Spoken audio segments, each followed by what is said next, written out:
ଆଜି ସନ୍ଧ୍ୟାବେଳେ ତୁମମାନେ ଜେଜେମା କ'ଣ କଲେ ମୋତେ କହିଲେ ସନ୍ଧ୍ୟାବେଳେ ଆଜି ଗୋଟେ କାମ କରିବା ଟିକେ ଦହିବରା ଆଳୁଦମ୍ କରିବା। ଆଉ ମୁଁ କହିଲି ବଢ଼ିଆ କଥା କର ଆଉ କ'ଣ ଖିଆ ହେବ।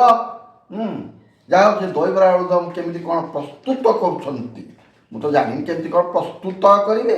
ପ୍ରସ୍ତୁତଟା କେମିତି ହେବ ଦେଖିବା ନା ଆଉ।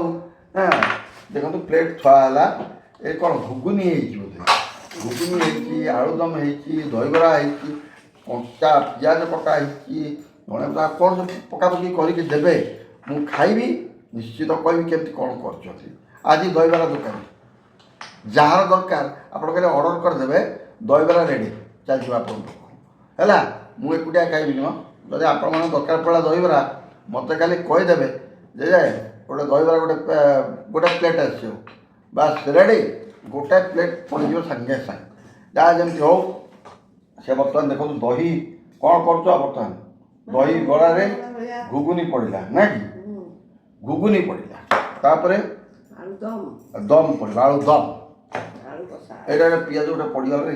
ହଁ, ଆଳୁ ଦମ୍ ପଡ଼ିଲା। ମୋତେ ଆଳୁ ବାଛି ଅଛି କେତେ। ହଁ ଥାଉ। ଆଳୁ ଦମ୍ ପଡ଼ିଲା।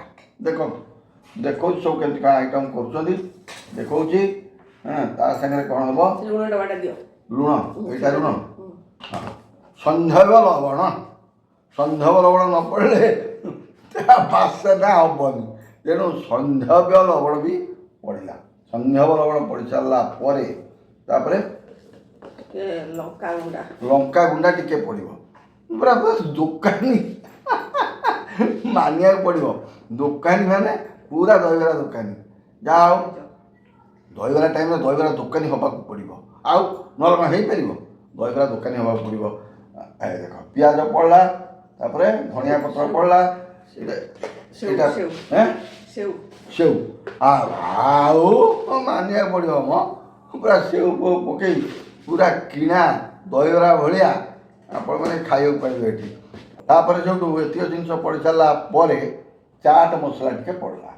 ବାସନା ପାଇଁ ଟିକେ ଚାଟ୍ ମସଲା ପଡ଼ିଲା। କିନ୍ତୁ ମୁଁ ତ ଖାଇନି, ଖାଇସାରିଲା ପରେ ଆପଣମାନଙ୍କୁ ଜଣେଇବି ପ୍ରକୃତରେ ତା'ର ସ୍ୱାଦ କେମିତି କ'ଣ ଅଛି।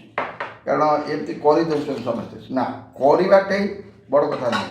ଯଦି ଜିନିଷଟା ଭଲ ନ ଲାଗିଲା ତାହେଲେ ସେଇଟା ଭଲ ଲାଗିବ ନାହିଁ। ଜମା ଆମ୍ବିଳା ହେଇନି, ସକାଳୁ ବଟା ହେଇକି ଆମର ବରା ହେଇଛି।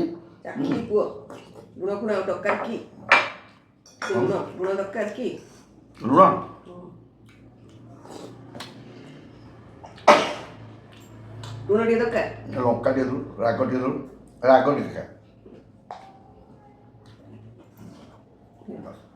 ଟିକେ ଜିରା ଲଙ୍କା ଗୁଣ୍ଡ ଟିକେ ନ ପଡ଼ିଲେ ଦହିବରା ଭଲ ହୁଏ। ଛୋଟ ଛୋଟ ଦହିବରା ହେଇଛି, ବେଶୀ ବଡ଼ ବଡ଼ ଦହିବରା ହେଇନି। ହାଫ୍ ପ୍ଲେଟ୍, ଜଣକୁ ହାଫ୍ ପ୍ଲେଟ୍ ଲେଖା ହେଇଛି। ହଁ, ବଢ଼ିଆ ହେଇଯିବ ଦହିବରା। ପଳଉଛ କୁଆଡ଼େ? ଆପଣ ଏମିତି ପଳେଇ ଗଲେ ସବୁ ପ୍ରକାର ଅସୁବିଧା ହେଇଯିବ। ଲଙ୍କା ଗୁଣ୍ଡ, ହଁ ଜିରା ଲଙ୍କା ଗୁଣ୍ଡ। ହଁ ଆରେ ଲୁଣ ଦିଅ, ଲୁଣ ଟିକେ ଦିଅ, ଲୁଣ।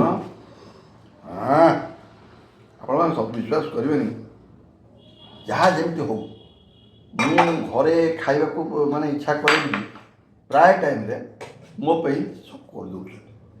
ଆଉ ମୋତେ ବି ତା ଖୁସି। ଘରେ ମୋତେ ହୋଟେଲ୍ ଫୋଟେଲ୍ରେ ଖାଇବାକୁ ଏତେ ଭଲ ଲାଗେନି।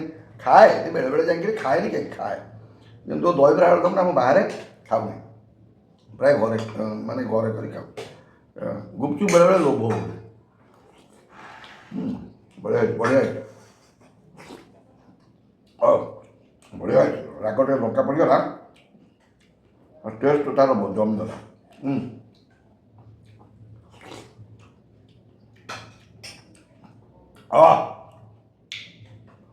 ସତରେ ଆପଣ ଯେକୌଣସି ରୋଷେଇ କରନ୍ତୁ, ନିହତ ହେଇକି ଯଦି କରିଥିବେ ଦେଖିବେ ନିଶ୍ଚିତ ଭଲ ହେବ।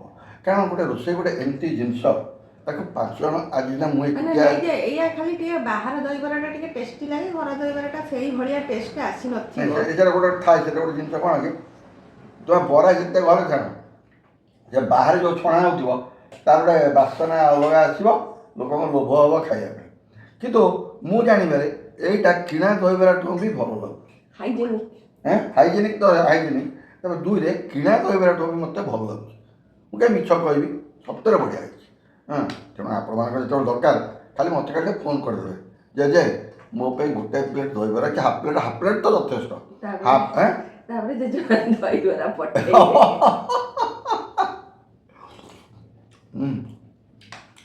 କ'ଣ ଦହିବରାଟା ନରମ ହେଇଛି ନା ନାଇଁ? ସତରେ କହୁଛି ଜମା ଆମ୍ବିଳା ହେଇନି।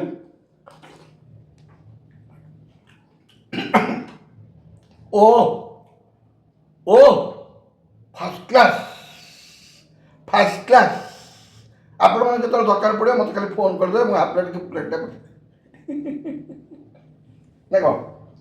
ଦହିବରା ଖୋଲିଦେଇକି ଦୋକାନ ପସରା ଏଇ ସବୁ ଖୋଲିଦେଇକି ଜିନିଷ ଆଇଟମ୍ ପଡ଼ିକି ଆମେ ବଢ଼ିଆ।